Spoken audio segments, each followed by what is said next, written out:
Singapore, Foreign Affairs Minister Vivian Balakrishnan on Monday, June 11, said that hosting the Trump-Kim summit is the most significant security operation that Singapore has had to conduct for an international event. That is due to the significance of the occasion and the exposure of the two leaders, Dr. Balakrishnan said, as well as the threats that the world is facing right now. Unfortunately, security, terrorism, extremism is a clear and present danger.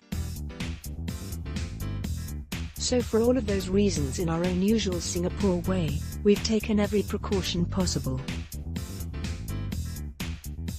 And our police, our home team, our military, everything is deployed and ready, he said in an interview with BBC earlier on Monday. Dr. Balakrishnan was part of the Singapore delegation led by Prime Minister Lee Hsien Loong that hosted US President Donald Trump and other officials to a working lunch at the Astana.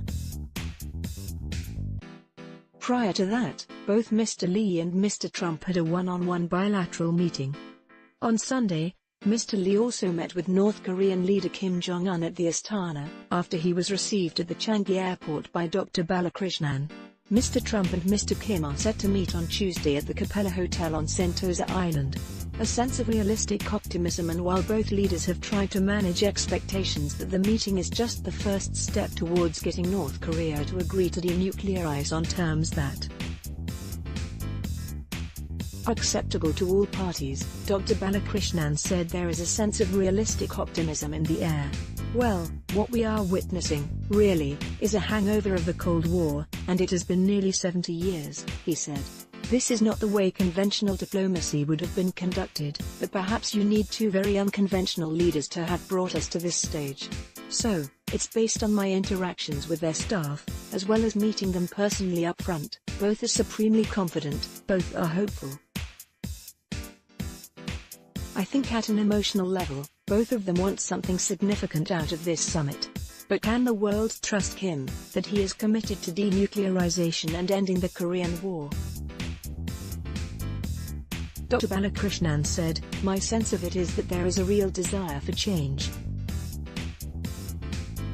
He said that he now wants to focus on economic development. And having had the advantage of actually visiting Pyongyang, and actually seeing how much they have been able to achieve despite the legacy of the war and the sanctions, there is no doubt that the North Koreans are a determined, proud, enterprising, disciplined people. And that is why I left with that sense, supposing they were allowed to participate as a normal country, open up to the world, access the technology through trade. There is so much that they could do.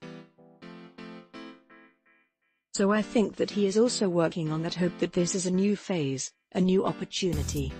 Enormous strategic impact. Hosting the summit is set to cost around 20 million Singapore dollars, which Dr. Balakrishnan described as an investment in world peace.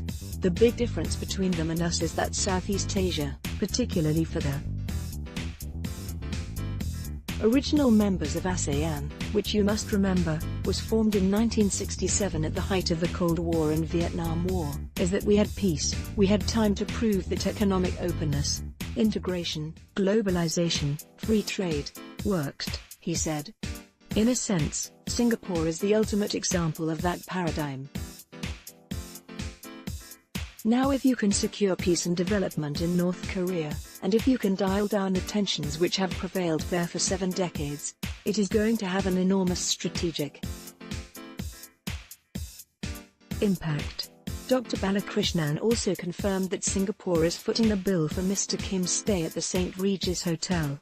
Well, it's hospitality that I would have provided for him anyway, Dr. Balakrishnan said. And it's all within the budget that the Prime Minister has specified, anyway.